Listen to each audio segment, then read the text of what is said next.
In 1939, the world stood on the brink of war. As the country issued gas masks and filled sandbags, the citizens of Greenford in Middlesex were laying the foundation stone for a new church.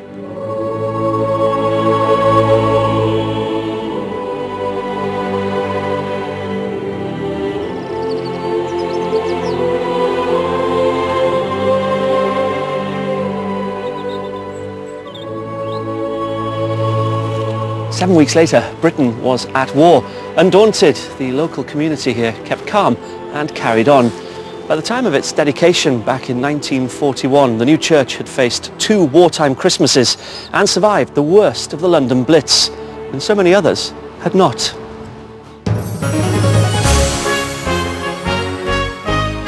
Holy Cross Church not only survived, but thrived.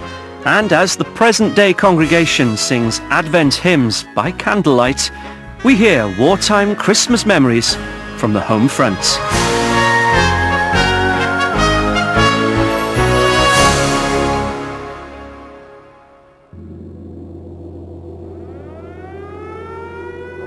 In wartime Greenford, as the searchlights on nearby Horsenden Hill pierced through the night sky to illuminate the incoming threat, the lights of Christmas trees in every home were extinguished by the blackouts. But Christians believe that even in the darkest times, the light of the world can never be put out.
The story of Holy Cross isn't just a tale of new churches.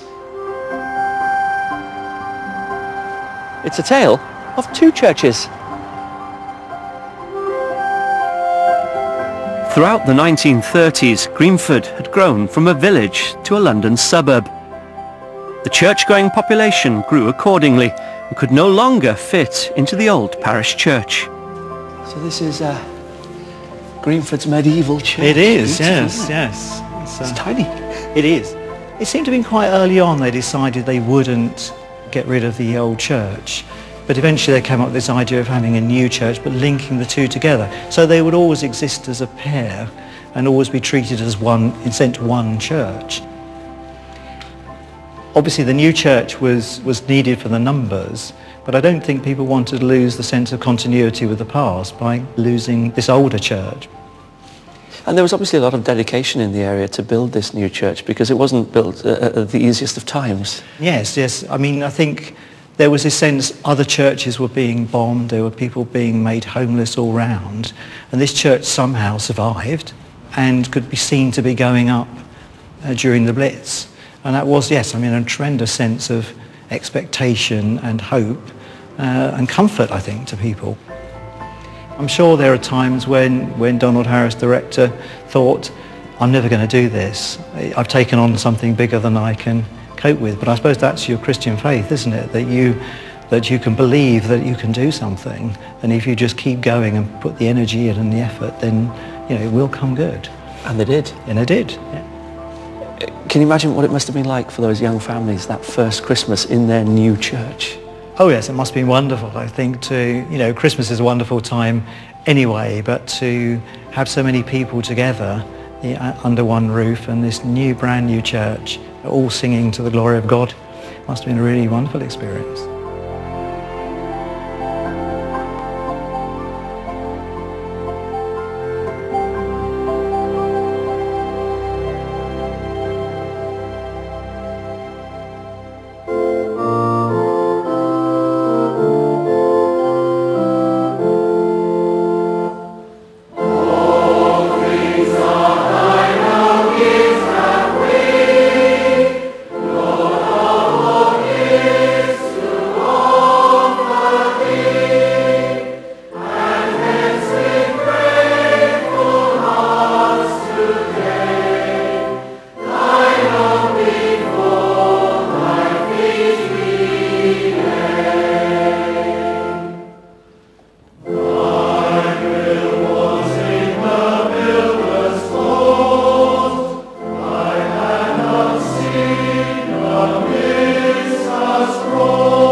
I think the feeling of Christmas during the war was that everybody was in the same boat. Nobody came to school with large presents.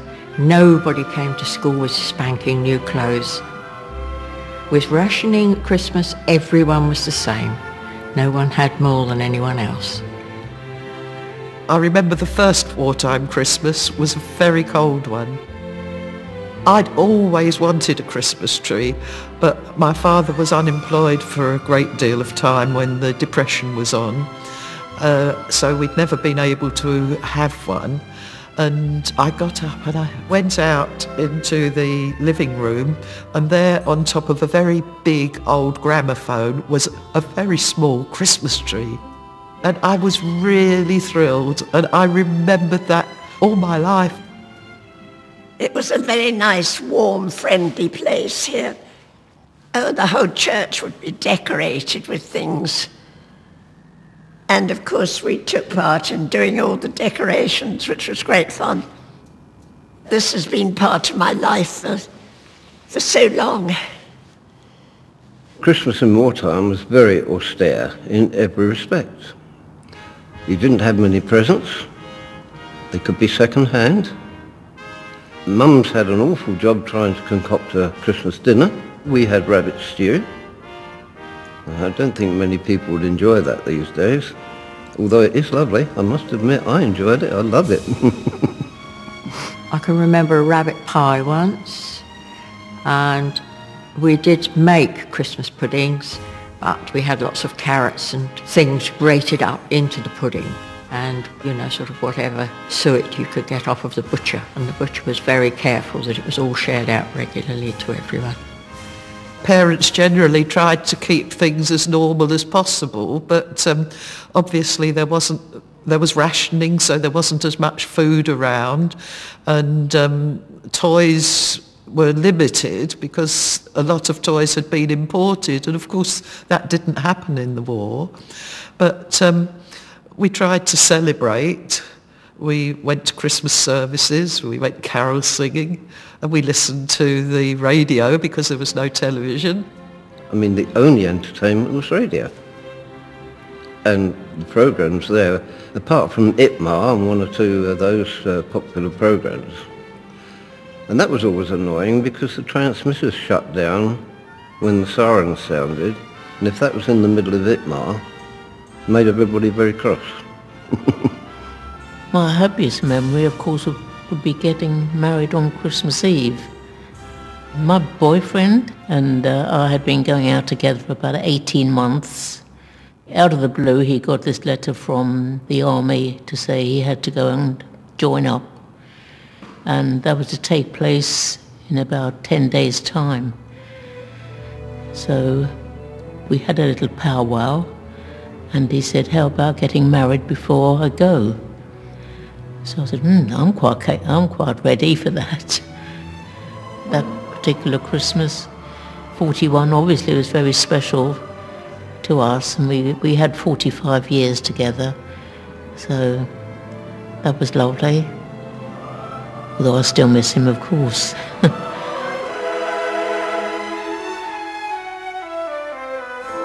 Both in peacetime and in war, some are taken and some are spared. In Holy Cross churchyard is the war grave of a young airman who made the supreme sacrifice, and of his broken-hearted mother, who was laid to rest with him just 2 years later.